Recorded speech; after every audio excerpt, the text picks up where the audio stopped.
Don't stand next to me, you fucking worm. You know, I hear you can ride these red ones real hard. I don't think so. Like some red pussy.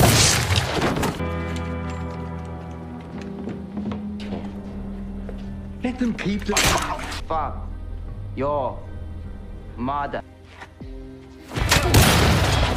Halo guys, kembali lagi bersama saya Stephen di channel Bro View. Kali ini saya akan melanjutkan kembali alur cerita film dari Warrior. Dan sekarang kita masuk ke episode 5 dan ke-6.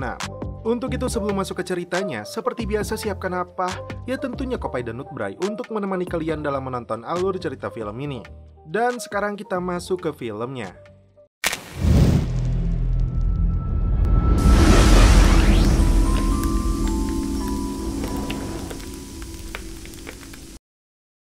Di awal film, sebuah kereta kuda meluncur membawa beberapa orang kaya kulit putih yang membicarakan betapa kotor dan baunya dua orang Tionghoa yang berada satu kereta dengan mereka.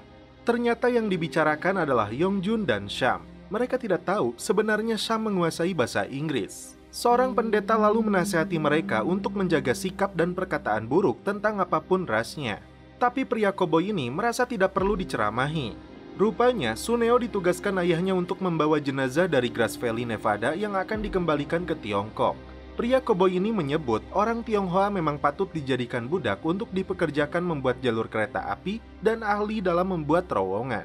Karena kudanya sudah kelelahan dan hari akan gelap jika memaksakan pergi ke Money Flat, karena itu kusir memutuskan untuk bermalam dulu di lokasi ini. Khawatir mayat itu dimangsa binatang buas, Yong dan Sham menurunkannya dari atas kereta untuk dibawa masuk ke sebuah losmen. Losmen ini ternyata milik wanita Amerika bernama Billy dengan koki Tionghoa dan gadis PSK asli Indian. I already did, honey. What can I get you? 2 whiskey, please. He's not drinking, he can't stay.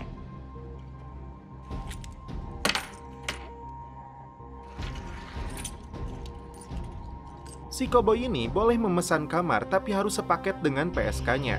Karena dia tidak mau tidur dengan gadis Indian, koboi ini naik ke atas untuk mengusir pelanggan lain yang sedang indahoi dengan gadis lain bernama Sally.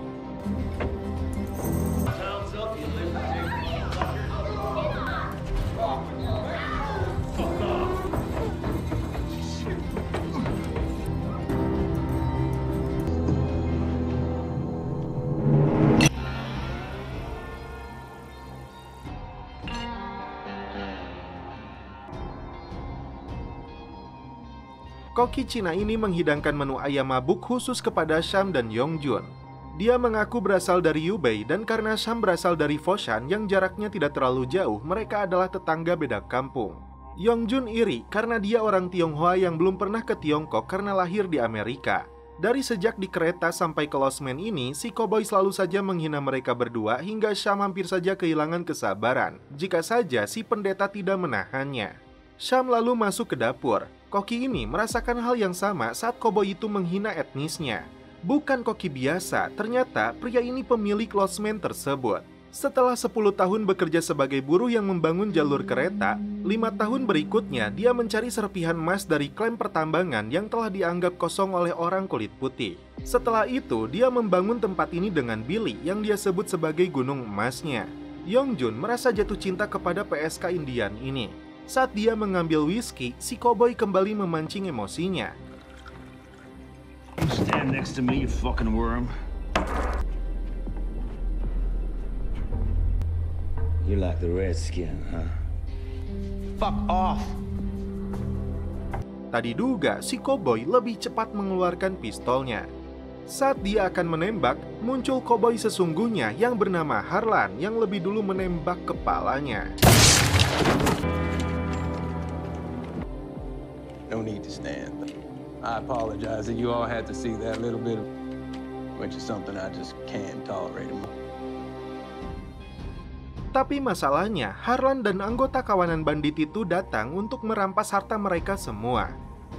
We're gonna have to take a more direct approach. Minute to remove any and all valuables from your bag. And boys, let's get on with it.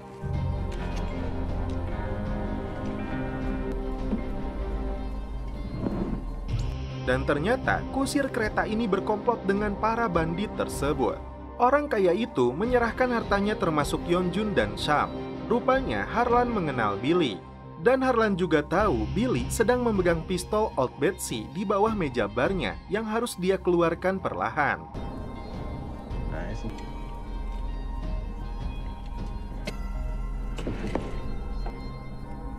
That a girl. Tak cukup sampai di situ, mereka menginginkan juga peti matinya, yang membuat Sham penasaran untuk apa mereka harus mengambil mayat yang jelas tidak berharga. Tapi Yongjun tidak mau memberikannya. Saat mereka berdua akan dibunuh, inilah yang terjadi. Fuck your mother.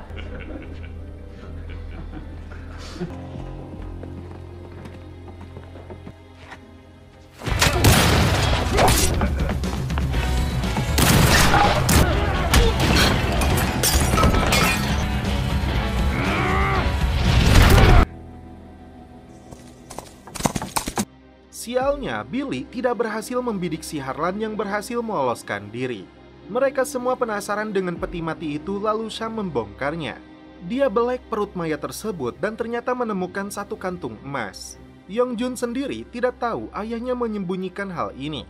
Billy memperingatkan Harlan dan kawanan banditnya akan datang kembali dalam jumlah besar karena mereka mengincar emas itu. Ternyata Billy dan Harlan tumbuh bersama di wilayah ini dan mereka adalah kelompok bandit residivis yang melakukan perampokan dan pembunuhan di Kherson City.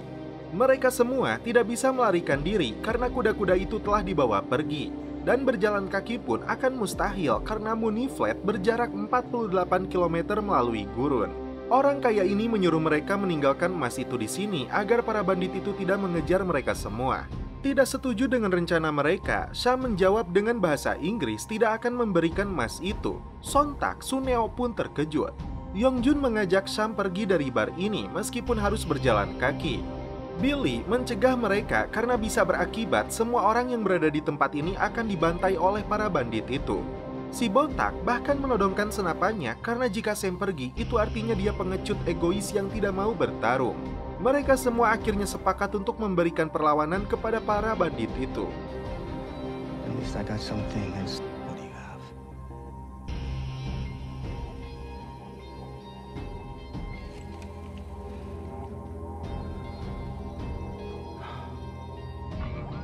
Di malam hari, semuanya waspada bersiap jika para bandit muncul.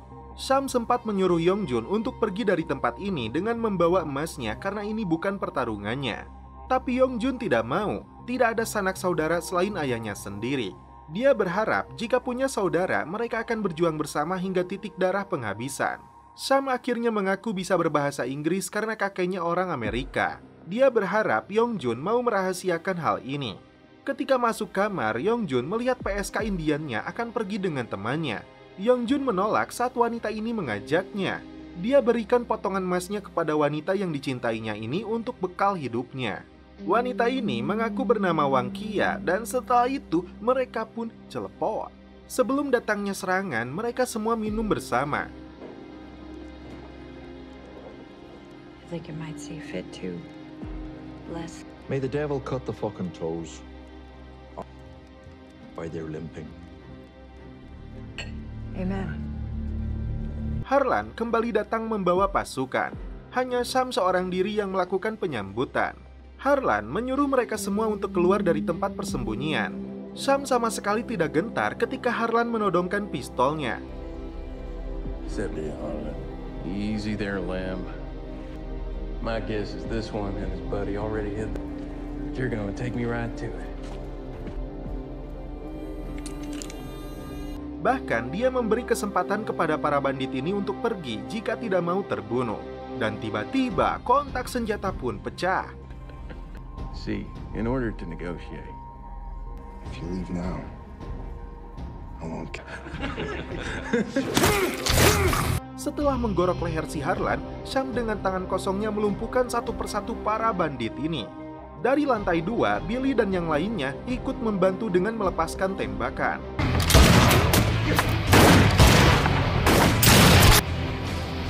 We all have our secrets. Dari luar muncul Suneo yang langsung terlibat pertarungan sengit.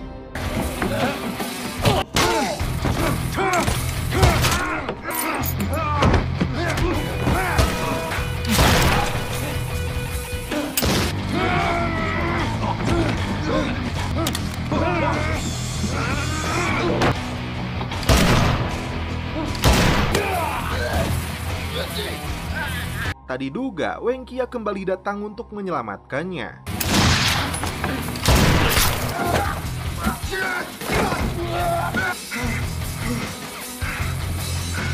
Setelah semuanya aman, muncul satu penjahat tersisa dan bagian si pendeta lah yang menyelesaikannya.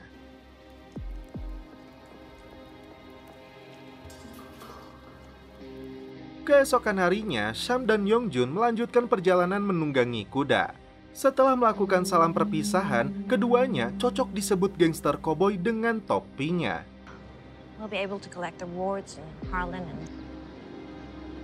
these are real good horses. Thank you. Get back safely.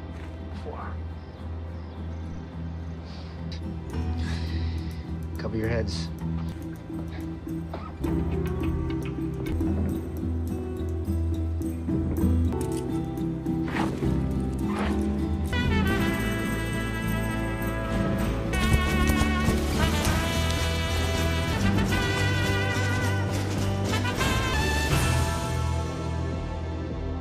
Dan setelah itu, film pun berlanjut ke episode 6. Perayaan Imlek besar-besaran dimulai.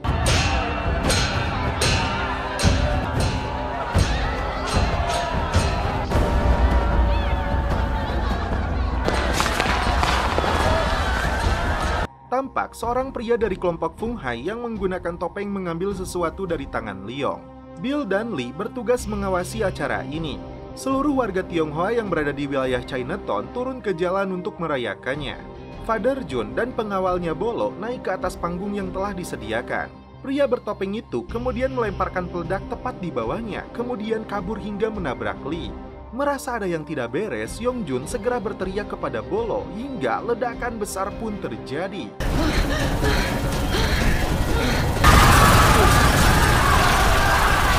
Setelah ledakan tersebut, Bill kembali bangkit dan melihat banyak korban yang berjatuhan. Yongjun segera membawa ayahnya yang ternyata masih bisa bernafas.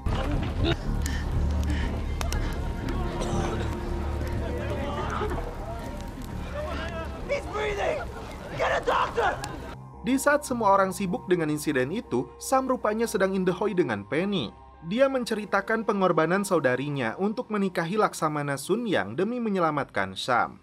Pulang ke rumahnya, Bill terkejut saat melihat Jack sudah berada di dalam menggendong anaknya. Dia mengaku kepada istri Bill sebagai pasukan khusus yang sedang menyelidiki kasus. Padahal dia datang untuk menagih kepada Bill karena 3 pekan yang diberikannya sudah berakhir. Bill menyuruhnya datang ke Bensi besok malam. Muak dengan orang ini, Bill sempat mengeluarkan pistolnya. Setelah mengetahui apa yang terjadi, Sam menemui Yongjun yang baru saja keluar dari kamar ayahnya.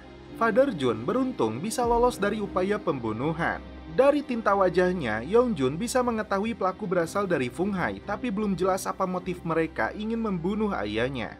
Sam kemudian mengajaknya untuk memburu pelaku. Mereka berdua mendatangi Chow untuk meminta penjelasan kenapa Fung Hai menyerang ayahnya. Jika butuh bantuannya, Yongjun harus menurunkan pistolnya. Sementara itu, Lee melihat seorang pria mencurigakan di luar kantornya dengan menggunakan topi koboi. Dalam petanya, Lee menggambarkan wilayah kekuasaan Hopwei yang menguasai opium, dan Longzi yang berencana mengincar bagian mereka dalam bisnis opium. Yang tidak dia pahami, kenapa pelempar bom itu lari ke wilayah Fung Hai. Tapi Bill seakan tidak tahu dan menutup mata membiarkan mereka saling berperang. Faktanya, Fung Hai bukan kelompok biasa. Mereka adalah keturunan langsung dari Genghis Khan yang tersohor paling kejam.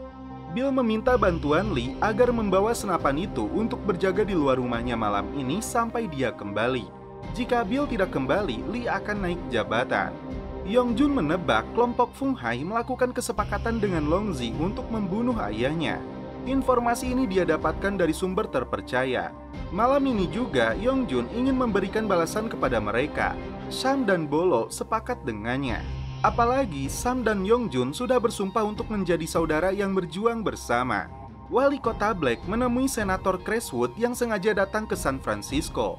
Dari media cetak yang dibacanya, senator ini tahu tentang ledakan bom di Chinatown. Wali kota tidak bisa menutup-nutupi lagi karena sudah menjadi rahasia umum tentang praktek prostitusi, opium, dan perang antar gangster, serta terbunuhnya 2 pria Irlandia dan banyak masalah lainnya. Senator ingin menghentikan imigrasi dari etnis Tionghoa sesuai dengan RUU eksklusif Tiongkok. Tapi ada posisi kuat yang dimana bukan hanya Kongres, tapi Presiden Hayes sendiri. Dan itu sebabnya dia mencalonkan diri sebagai presiden. Dia tidak ingin warga Amerika dibantai di negaranya sendiri. Dan kejadian seperti ini buruk juga untuk pencalonannya. Dia meminta wali kota melakukan apapun yang diperlukan untuk mengatasi persoalan ini. Rupanya, senator ingin memanfaatkan kasus Chinatown sebagai bahan untuk menaikkan suara partainya. Bahkan, dia mengajak Buckley untuk menerapkan bakatnya di Washington DC. Yongjun dibantu Sam dan Bolo nekat masuk ke markasnya Fung Hai dan ini yang mereka lakukan.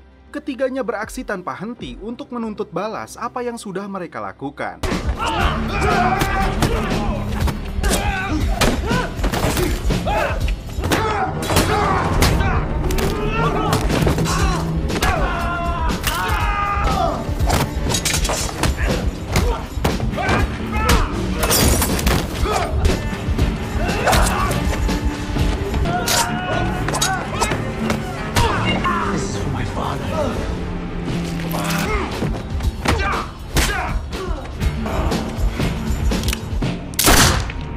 Larry bisa menebak maksud tersembunyi dari Bill saat memberinya 2 gelas bir. Dia ingin Larry berbicara kepada Jack tentang masalah hutangnya. Awalnya Larry menolak karena itu bukan masalahnya. Tapi ketika Bill mengatakan Jack bekerja kepada Tionghoa, barulah Larry terpancing. Longzi tidak tahu jika Mei Ling dan Leong lah yang mengatur serangan terhadap Hopway. Tiba-tiba seseorang melemparkan mayat anggota Fung Hai di depan mereka. Dari sinilah Longzi ingin tahu apa yang telah Mei Ling lakukan. Istri Bill memberikan makanan kepada Lee yang sedang berjaga di teras rumahnya. Dia tidak bisa dibohongi saat Lee beralasan rekannya itu sedang memburu penjahat dan dia khawatir keluarga Bill jadi sasaran. Jack mengira uang yang berada di hadapannya diberikan Bill padahal itu uang Larry. Meskipun orang Irlandia, Jack merasa tidak ada masalah bekerja kepada Fung Hai karena dia juga membutuhkan uang. Tapi bagi Larry, ini merupakan penghinaan besar. Larry pun mencegahnya pergi, kecuali dia mampu bertahan dalam 2 ronde. Pertarungan pun dimulai.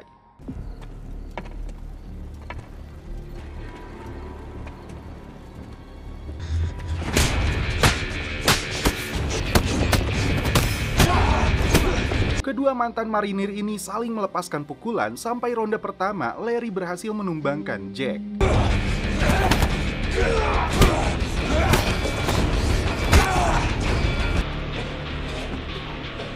You look thirsty. Feels like a round to me. Di ronde selanjutnya pun Jack tidak bisa bertahan hingga akhirnya babak belur dipukul bertubi-tubi oleh Larry. Fucker with my stick.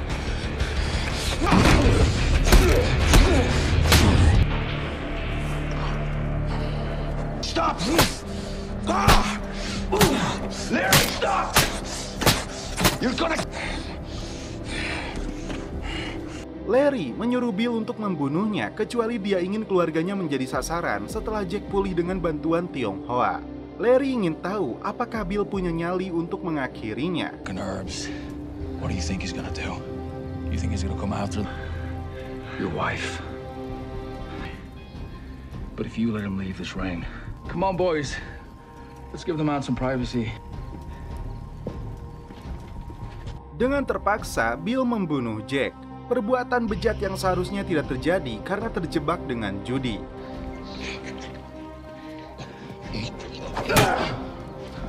Yongjun melakukan pertemuan dengan rivalnya yaitu Longzi yang menawarkan gencatan senjata dan perdamaian. Jun tidak bisa melakukan perdamaian dengannya sampai Fung Hai ditangani. Longzi setuju dan berjanji akan mewujudkannya. Kedua pimpinan gangster ini sadar betul di belakang faktanya mereka tetap berseteru. Yongjun berambisi untuk membunuhnya dan Longzi menyadari betul hal ini. Di pagi harinya, Bill kembali pulang ke rumahnya. Dia berterima kasih Lee mau menjaga keluarganya. Masuk ke dalam kamar, Bill menangis karena tidak percaya dengan apa yang sudah dia lakukan.